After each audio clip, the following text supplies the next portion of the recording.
Bonjour à tous et bienvenue sur la chaîne Food Pâtisserie. On se retrouve aujourd'hui pour une nouvelle vidéo. Et cette vidéo, ça sera une vidéo un peu spéciale. Donc cette vidéo, ça sera la première d'un nouveau type de vidéo. Ça sera des vidéos dans lesquelles je parlerai d'un ingrédient qui est très utilisé en pâtisserie ou en boulangerie. Donc par exemple le beurre, la farine ou encore le sucre. Ou comme aujourd'hui, la levure. Donc c'est parti pour le premier épisode, la levure. La levure, c'est un champignon microscopique, donc invisible à l'œil nu, qui est beaucoup utilisé en boulangerie et en pâtisserie.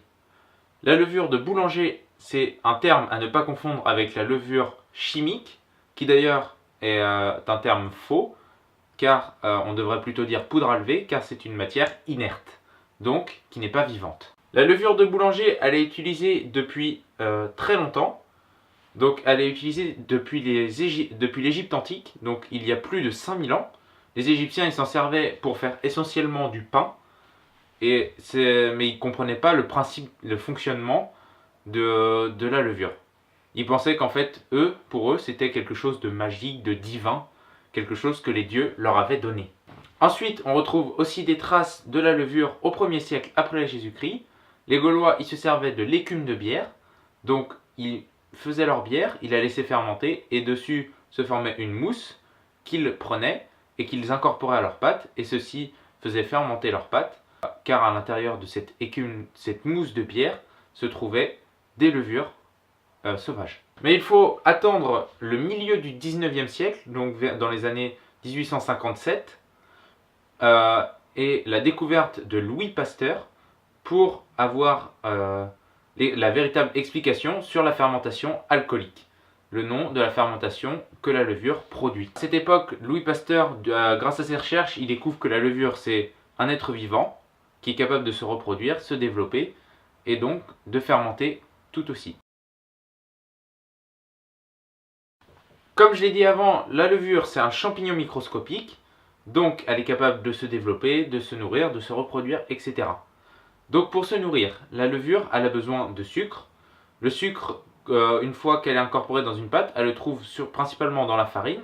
Donc le sucre de la farine c'est l'amidon, mais elle peut aussi très bien le retrouver dans le glucose, dans le saccharose ou encore dans le fructose. La chaleur aussi, elle accélère son développement et permet sa fermentation. La levure elle va produire du gaz carbonique ainsi que de l'alcool en dégradant le sucre et grâce à l'action de la chaleur, dans un milieu dépourvu d'oxygène. Donc par exemple, enfermée dans les pâtes, elle va produire du gaz carbonique ainsi que de l'alcool. Donc lorsqu'elle transforme le sucre en gaz carbonique et en alcool, le gaz carbonique il essaye de s'échapper, ce qui fait que la pâte elle va gonfler. La levure elle est fabriquée à partir de cellules mères, donc d'autres levures plus anciennes, à laquelle on rajoute de la mélasse de betterave. Donc c'est pas les betteraves que vous connaissez dans le commerce, les betteraves roses, mais des betteraves sucrières qui sont composées en très grande partie de sucre. Et la mélasse, c'est justement le résidu de la betterave qui n'est pas utilisé pour fabriquer du sucre. La mélasse, elle est tout de même composée d'environ 50% de sucre, donc ce qui est quand même relativement énorme.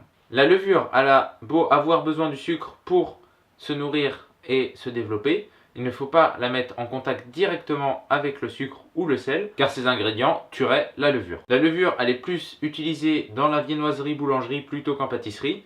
Donc en viennoiserie, par exemple pour les viennoises, pour les brioches ou encore pour les croissants. Et en boulangerie, on la retrouve dans de nombreuses pâtes à pain.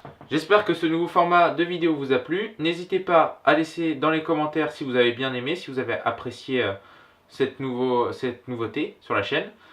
Donc n'hésitez pas non plus à vous abonner à la chaîne. Je vous dis à une prochaine vidéo. A plus!